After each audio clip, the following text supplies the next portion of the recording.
morning, people. Coffee haven't kicked in yet, so just bear with me, girl. Just bear with me, please. I'm Alicia Carr, and I'm doing Using Your Superpower for Good. How to create a mobile app that can change the world. And where is it? Is that moving? That's me. Last year, 2015. How I got into being a mobile developer is 2011. I was standing online. I met this 16-year-old boy, and I was wondering, because I'm in the old school kind of way. There's no way a mama would let a child have $800 in their pocket to buy an $800 iPad. So I asked him how he got the money to buy an $800 iPad. And I asked him, mow some lawn, do his chores, collect his money, and he said no. He created a mobile app. And I was like, so you're a genius. Because you must have went to school for this at 16, went to college, got your degree. He said, no, he learned this off of YouTube. And I turned to my husband and said, that's what I wanted to do. In 2012, my husband allowed me to search the internet to find a school for me to learn. Didn't find anything. Went on Meetup. Met a Meetup group, Atlanta iOS Developers Group, joined them, asked a bunch of questions, asked somebody to be my mentor, and finally was able to get started learning Objective-C in 2012. The mentor was not very good at helping me. He wasn't a good teacher, but again, I didn't want to give up. I just could not give up on I'm started into this, and I was already so much into it. I think it was 2013. Again, Atlanta iOS Developers Group, somebody put a boot camp on there. It's now BitFountain. And I did it. At that time, it was only $125. I jumped on it. And so it took, when I started the boot camp, it was like everything just came into place. It was so easy. I've already learned it over a year ago. It's been over a year now. And I'm like, oh my God, Objective-C, I can understand it. Oh, well, this is so wonderful. Even though I threw the goddamn computer a couple times on the bed, I understood what I was doing. So once I finished the boot camp, January, in fact, the mentor gave me an idea. He gave me an idea and said, hey, why don't you create a domestic violence app? And I started to cry because as a woman, I know a lot of women who are victims. And it's not only just friends, but family members as well. So I started building the app in January. And when I started building the app, it took me 3 months. During that 3 months, I had finished it. Okay, I have to submit it to Apple. I was like, whew, all hell broke loose. I finished the app less than 3 months. I couldn't figure out why I wouldn't get approved from Apple. I had the hellish time, and I was so mad. I went to my first meetup group for Women of Code. One of the girls who was not an iOS developer, but she had her certificate. She had the certificate, iOS certificate. She said, Alicia, I can help you. We can go through the Apple's forum, and maybe somebody had the same problem as you. So one Saturday, I was supposed to go to a hackathon, never went. One Saturday, we sat at Starbucks. In less than 30 minutes, she helped me figure out what the problem was. And I ran home, and I sat in my bed, and had to it was the size of the actual, of the screens. So all the screens that I had in my storyboard was too big. It had to be the size, smaller size, for it to be submitted. So I had to go through each screen, change the font, move it smaller, and make it to where it would be submitted. When I finally submitted it, it got approved May 2nd. So I didn't do anything with it. Because the reason why I really built the app, it wasn't because of domestic violence. I built the app to get a job. And so me was transitioning from an admin assistant into something that I've been wanting to do for years. I love computers, always loved computers. I used to take them apart. My husband was in the military. I used to take old computers apart. The floppy ones, remember the floppy? They had a bunch of old ones. And I used to take all their old computers for $5, take them apart, put them together again. So in my house, I had maybe 2 or 3 old computers with floppy drives. So once I submitted that, I didn't do anything, started applying for jobs. And then NFL Ray Rice started had that situation, my family just went crazy. My family said, you need to start advertising this app. You need to do something about this app. Ma, this is your opportunity. So I reached out to one of the shelters out in Vidalia, Georgia, Valdosta, Georgia, and they have in Georgia they have task forces, county task forces, and they invited me to their county task force. I introduced my app. They loved it, and so from there it just started building momentum. Small. I did my first little TV interview in Atlanta.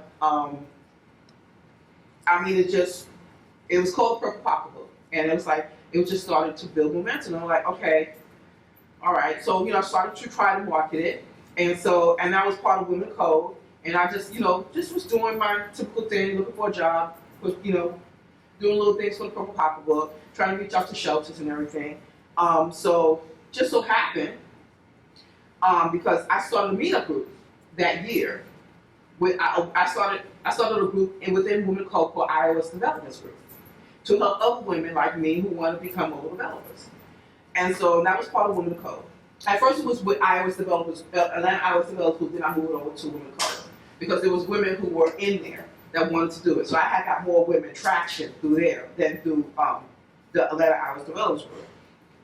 So we come around, and I'm doing these meetups, and Erica, who's director of Women Code back then, she still is, she said, Alicia, hey, do you want to go to Apple Keynote for free? I'm like, hell yeah. She said, well, you have to submit some information. I said, I'll go ahead and submit it. And I was one of the leaders in the iOS development group. So I sent them information. They want to know if I had an app, so I sent them information about my app. And about May, I think it was, they said, at least you got accepted full scholarship to WWDC 2015. I mean, I was like, as much as I watched the keynote, and I've been watching it for years, I was just too excited. My husband was more excited than me, and he wasn't going for free. I was going for free, and so I got to go. I was so excited. I was just so excited. I actually took a picture. My mentor, Darryl Liu, and that's his name, Darryl Liu. He said, Alicia, I said, oh, I'm going to Apple Keynote. I'm going to WWDC. I'm going to look cute. I'm going to have my boots on. I'm going to be all sexy, I know they don't have good looking women at WWDC. And he was like, Alicia, you have an app. You have to advertise the app. So he said, get a couple of t-shirts, put down ads about the Purple Pocketbook. And, that's what you're going to have to do. And I was like, damn, I'm about to look cute. So in doing that, I got the t-shirt. And on the back of it, I said, thank you, Women of Code, for giving me a scholarship to the WWDC. Took a picture of it, front and back, and I emailed everybody who participated in me getting the scholarship. When I got to California, Apple was looking for me at the scholarship event. They wanted to tell my story. While I was there, I was in another session. They were talking about teaching. That was when they just started the teaching program for Apple. My husband was out there having a ball, just ranting about my success to them because they couldn't find me. So when I came out, he said, they want to do something on you. And then I started saying it. They already heard my story. So I was like, okay, I got you. So the thing was I had to be outside online by 6 o'clock in the morning. I got there at 6:30. And so when I got out there, they would look for me, they found me, and this is how that picture got taken. I was the first woman of color to get highlighted in Apple's actual, I would say keynote, not keynote, but their live Apple TV. And I mean, after that, this is where I met so many people from that. This actually opened the door for me. That and Women Code. And so, after that happened, life went on. And so, this year, Apple reached out to me again. This time they went through Women of Code. They were looking for me. And I didn't know they were looking for me because somebody else had contacted me. Documentary directors had contacted me and wanted to get more information about me to do a documentary on me. And I was like, okay, all right. So I thought there was some bull, because there's a lot of people that come to you and ask you stuff and want things from you. And so we talked, and she asked some questions, and then she wanted to record me. And right before that, the director of Women of Code, the CEO director of Women of Code, and all of us had a big meeting. And I said, hey, look, some company who does documentaries reached out to me. And she said, yeah, that was Apple. And I was like, what the hell? Why? She said, they asked some questions.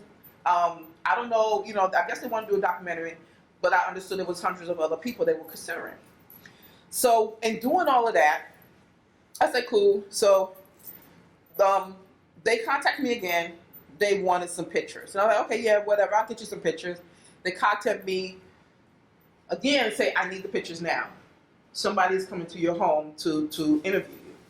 So while that all was happening, I was like, okay. And while that was happening, we were working on a project for Women of Code. We were doing an all-women hackathon. So while we were doing that, this was happening. I got free tickets from Women of Code to go to Google I/O. So that was also in the works. So I was like, okay, this is just a lot right now going on. After the interview, she, reached out to the director. They said, okay, Alicia, they want to think about it. They're not really interested. I was like, good, that's off my plate. Let me move on. So while that all was happening, while I was at Google I/O, I get a call. As I'm sitting there waiting, waiting for the keynote to start, I get a call from Alicia. That's her name, Alicia. She worked for the documentary company. She said, we're coming out there on Monday. No, we're coming out there on Thursday. I said, dude, don't you understand this is Memorial Day weekend? And in the South, ain't nobody home in the South. Not Memorial Day weekend, no kids are out of school. People are dropping off their kids in another country, another state. And she was like, y'all don't do state vacations? Not in Georgia, I'm sorry, man. She wanted me to call all my friends to come to my house to do a party. And I'm like, listen, that's not going to work. So Thursday they got in. Thank God we didn't do nothing on Thursday. Friday, they came up to my house. In fact, the one thing that had to be done, the app had to be up to date. The last time the app was up to date was 2015. The app had to be up to date. And I had the hellish time. And while I was at Google I/O, Sarah was trying to help me fix it. I had Charles trying to help me fix it. And I was just crying because the app was done in Objective-C. And then I would add Swift to it. And it was so buggy. I was devastated because I was just crying. It wasn't working. And I was like, this can't be happening to me. And so Apple sent one of their people down to help me. So while I was calling him and said, it's not working. He said, Alicia, I'm flying into Atlanta. I'll be there in a couple of hours. And I was like, oh hell, I'm special. Apple's really sent somebody down to help me. So he actually helped me fix my app. I mean, at the last minute, we were working on it. It was a lot of things that wasn't done. It was missing, misspelled words. But the fact is that we got it fixed on Friday. We submitted it. Apple had somebody come in Memorial Day to approve the app. And so they drove me crazy. But in the process of driving me crazy, I'm just going to show you what happened next. Hello, world.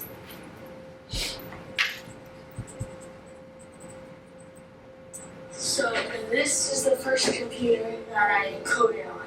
In the beginning, my biggest challenge was not having access to a computer. The first line of code I wrote was bouncing ball. It would bounce around the screen, hit the edges, and then come back again. I think the first one was like a to-do list. It was a to-do list. I remember the first time I did it when it worked, and it was like magical. I can do anything with code. Anything I can think about, I can do it. And be able to experience power outages every day.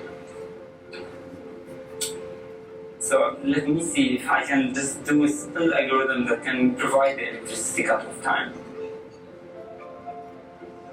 It shouldn't cost life to give life. But if we compress all these health guidelines into small movies, I'm one person that saw a problem and created a solution to stop or assist a woman in domestic violence. What we wanted, what we needed, didn't exist. So at some point, you just say, okay, well, let's do it ourselves. Let's make an app. Well, when I first start an app, I have to have a plan. We start with that little glimmer, that seed of a new, fresh idea. There's this fear of code, like it's so hard or it's inaccessible, but actually it's not. Someone who doesn't even know code at all, if they really studied some simple Swift code, they would probably be able to understand it. Anything's possible, and it all comes from that first step. Launching that was a big moment, actually. I told everyone about it. I'm like, download my app, it's on the App Store. I was dancing. I called all my girlfriends that I cried to. It's such a crazy feeling because it's so many emotions, so many wishes, so many dreams. I always tell my students, you want better electricity? My son made it. He built it. And because isn't single. by the end of 2016, 1 million women will have a safe birth due to the Safe Delivery app. If people come together in public spaces, it creates a kind of happiness and it creates a kind of like healing effect for the soul. Don't touch my code! Dear Kira, young people like you are tomorrow's leaders. You inspire me and give me tremendous hope for the future. Michelle and I wish you all the best. Sincerely, Barack Obama. These tools are something that we desperately need when trying to change the world. I think the more people who can learn to code, learn to build apps, the more problems can be solved. I feel like I'm creating stuff that can actually change the way people live. It's just super awesome. I want to be this amazing coder, this off-the-chain senior developer where everybody comes to me and is like, can you fix this? And I'm like, yeah. I'm like, and I go in there, I'll just type up the code and I'll dig at him. And like, wow, you can do this, yay! Now, Apple told me that I was special, that I created something that can change the world. And it wasn't something that, I have so many people around me who supported me, who told me this, but it's not believable when you got Apple coming to you, reaching out to you, asking you, can you be a part of this video? So that's how Apple wanted me to be a part of the video. Now, doing the video was just amazing. I would never do it again. I would never do a video. It's like being Housewives of Atlanta. It was just, there were just places you had to go to. They want to record. I was exhausted. And of course, you see my family. I had all my grandbabies there, my daughter, my sister-in-law, my husband. And so it was one of those experiences that, like I said, I loved it. That's probably the only thing you'll see me do on a video ever again. So it sounds good to create an app to fight a cause or for the good of other people. It sounds awesome, but it takes a lot. When I created the app, I had to figure out how it was going to help victims of domestic violence. And being that I was a child of domestic violence and I have friends and other people who are victims, I had to think outside the box. The first thing I did was I became a victim. I had to understand what it was to be a victim, how to get out of the situation, what would they need to be in a situation, what was being told to them, how would their minds think. They were victims. They were almost like submissive. There was nothing they could do to help themselves out. I had to also be the abuser. I had to understand how much control did he have over the victim. And a lot of people don't understand that when you are a victim of domestic violence, there's just things that you just can't do. A lot of people get this perception of you can get out of the situation just like that. After doing this app, I learned that don't happen that way. It doesn't. It is much more of a mind control. And I give some people the scenario. This is the scenario I give people. I say, okay, so you're in the bank. A robber walks into the bank. Guess what? He has control of the situation. Can you walk out of that? Can you walk out of that bank with him in control? No, you can't. You have to submit. You have to almost stay there, and you have to listen to him control the situation. You just can't walk out. If you walk out, what's going to happen to you? You're going to die. It's almost the same scenario as a victim, but it's a longer length of time. So when I start thinking about when I created this app, that's the first thing I had to do. And it was very, very emotional. And so I'm going to tell you right now, some social change apps are not only created to provide a single service to the user, but also to create a social change, increase awareness about a cause, and enable users to take action in support of it. With the boom in using smartphones, we have seen a corresponding growth in the number of available apps, some of which are being leveraged in social change.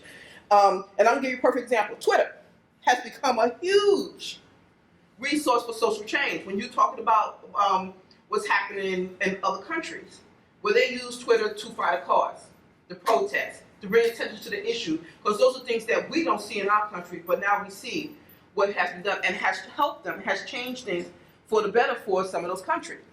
So I'm going to give you some other examples of some apps that can help in the community. Good Guy. I'm a mom, I'm a grandma, a mom, and we have a lot of women in here. We have fathers in here. There are things, when you buy a product, there's things on it that you just don't see. You don't read the fine print on what it is, how much calorie it is, or whatever. But there's products that, for example, there's kids who are allergic, and you know the shot when a child is allergic to peanuts. A lot of times there's peanuts in products that you just don't know about.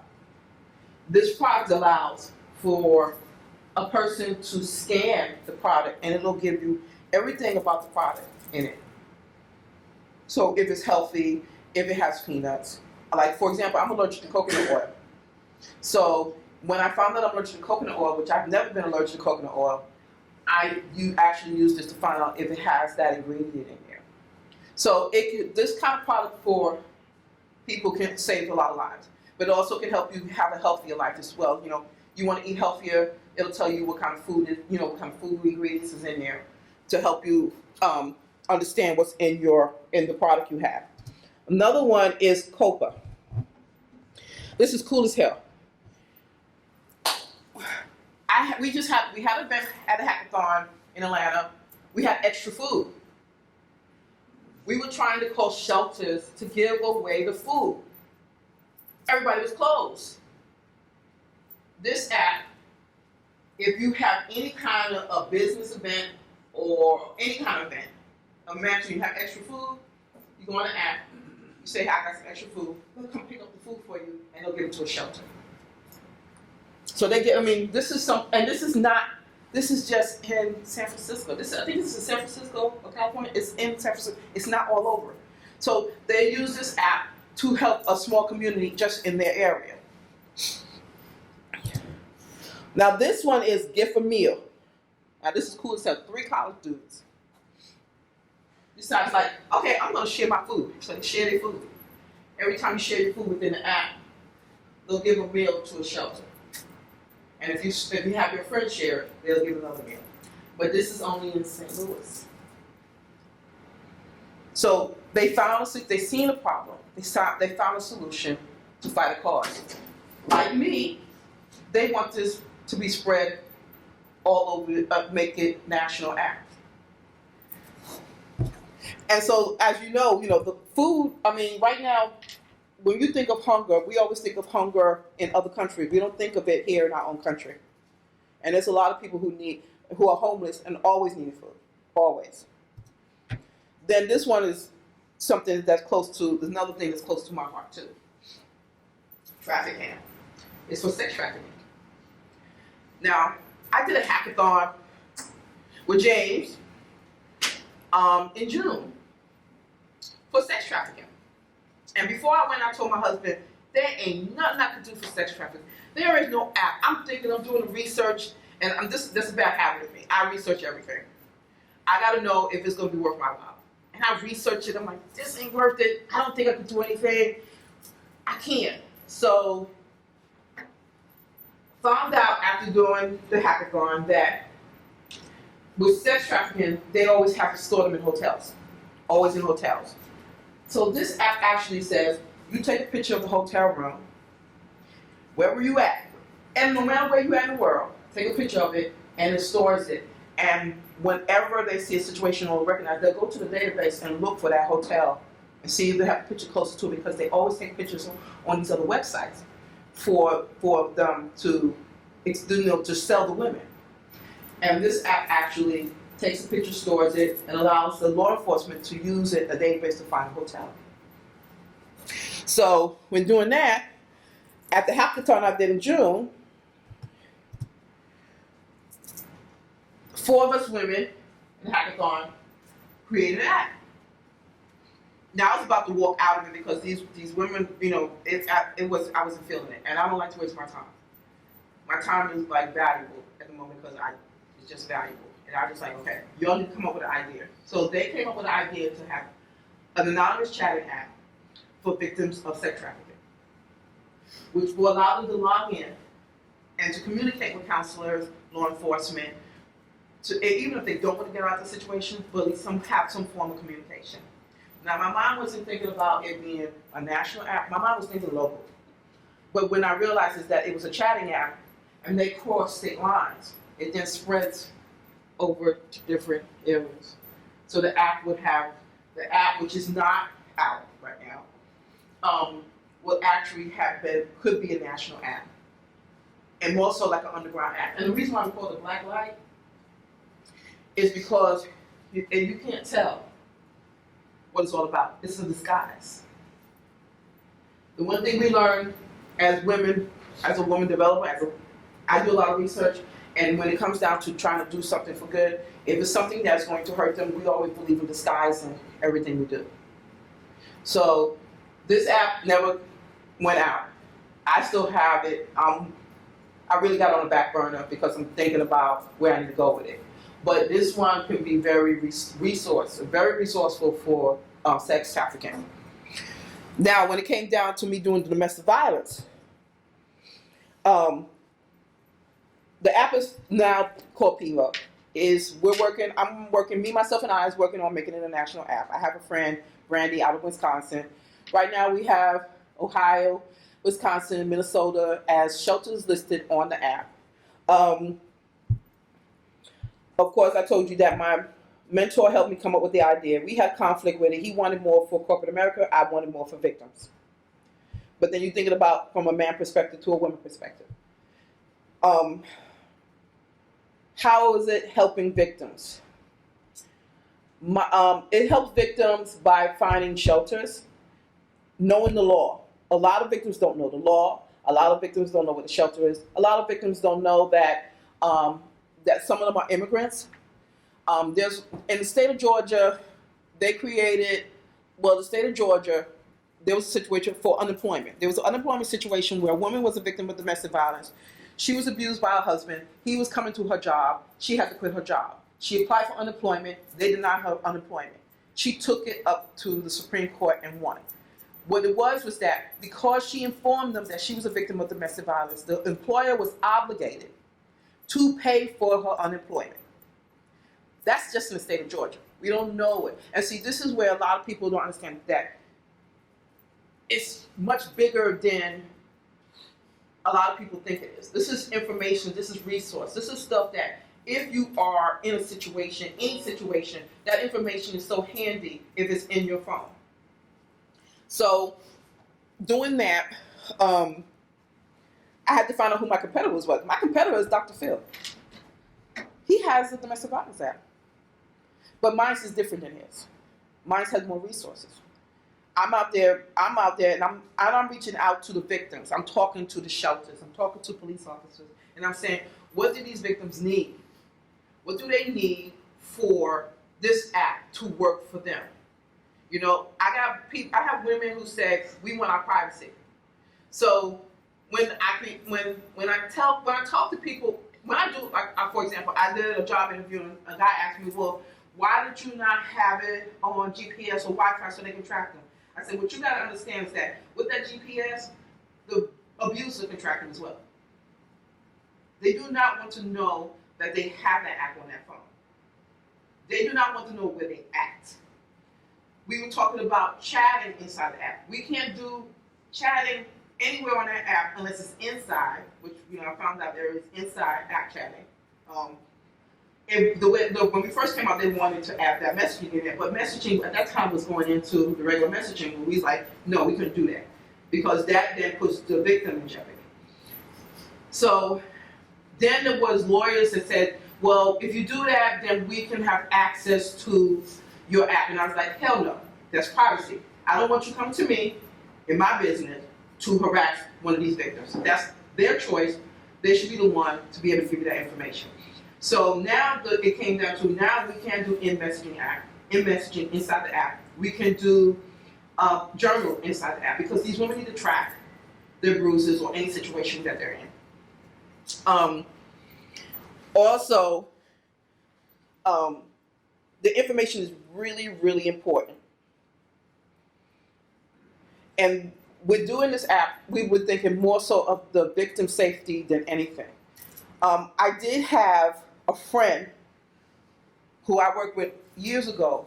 Her boyfriend's daughter was a victim of domestic violence. And she's like, Alicia, when I remember what she was going through, I remember your app.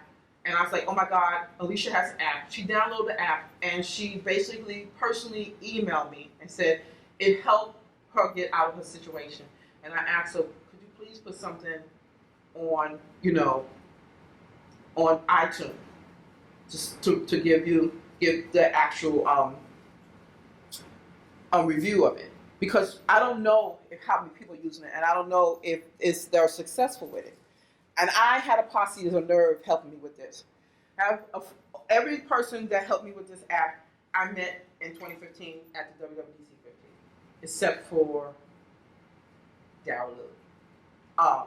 But Sarah, I met Sarah there. I met Charles there. Julian, he's 16. He owns this huge mobile business in Austria. He helped me put my app together. And like I said, that actual day changed my life. The emotional attachment to this app is crazy. So many times I just want to get rid of it. And I can't. Because I have always somebody telling me, Alicia, we need to spread this app and make it better and bigger. And like I keep telling these folks, it's just me, myself, and I doing this. And I'm not making no money from it. It's just a whole different, doing this app is just a whole different thing when it comes down to doing stuff for the greater good. This is what the original app looked like. This is the second part of the app looked like. As you can see the design, you would never notice the domestic violence app. You're not supposed to know. Besides it's saying national hotline, shelter search, and all that stuff. The shelter, law, unemployment, immigration, staying safe, and then there's a quiz. And I did everything of this. This is my favorite one. I love this one. And then we PEVO. This is the other version that I put out there for this year. It has a calculator for you to get into the app. You have to come up with a code, and it's a 4-digit code. You press the enter, equal sign, it brings you into the app. Now we have the states. And with the states, we're trying to add more information, but I'm not doing it unless I get paid for it, because there's too much work, and I'm doing it by myself. I really am impressed with how far I gotten with iOS, with Xcode, and I love coding. I love it I love it so much. And I don't even realize that I enjoy it so much, because I've been doing it for so long. This is what I hope you'll get out of it. Think of what you can do. And it don't have to be, oh my God, I have to create an app. It could be just giving back to some of these small apps in the community. Think of how you can change your community. I mean, there was like, one of my friends in Brazil, she came up with an idea for an app, and it was just something in her community. There's so many young women. There was a movie about a group of women who came up, or they had a group from all over the world, had to come up with an idea for an app to do something in the community, and you should see the ideas these women came up with. And it don't, like I said, it don't have to be mobile. It could be just you giving back or helping somebody who has an app, volunteering your time to make it work for, better. Because when we talk about doing something for the good, a lot of us is, just doing it and there's no help. And a lot of people want to get paid for it. And I'm like, I'm not getting paid for this. And it's hard. And right now, getting the funding for it, I'm not going to do pitch competition. I ain't got no time for that. I'm reaching out to some of the organizations to get funded. You talk about nonprofits in their little world. I reach out to National Coalition. That's a whole different situation. They said no, they will not support my app. They'd rather do Dr. Phil. So, again, it's just a whole thing when you try to do something for the greater good. You could be supporting an app. The supporting an app is like you can just be using it. Just give back. And like I was like, I have be a sidekick. Apple controls the world. Apple want to be the mobile developer company, and again, if Apple was controlled, we have all these Apple apps and no Android. Wouldn't that be awesome? And so you can find me. Oh, there was one thing. I wanted to show you. Now, if you're a daddy out there who has some babies, who has some little girl, this is my favorite article. 3-year-old takes school picture day in Horrick, and look this is what her daddy did. He said, my daughter got to pick what she wore for school. Picture, daddy approves. So that's your superhero right there. So I hope that, as you can see, you can catch me, you can get me, find me, Twitter. I have a blog, and it tells you, I told my story on my blog, probably a lot better, a little bit crazier. I had a Superman come in and drop down and help me fix my app. That was the Apple guy. So, you have any questions?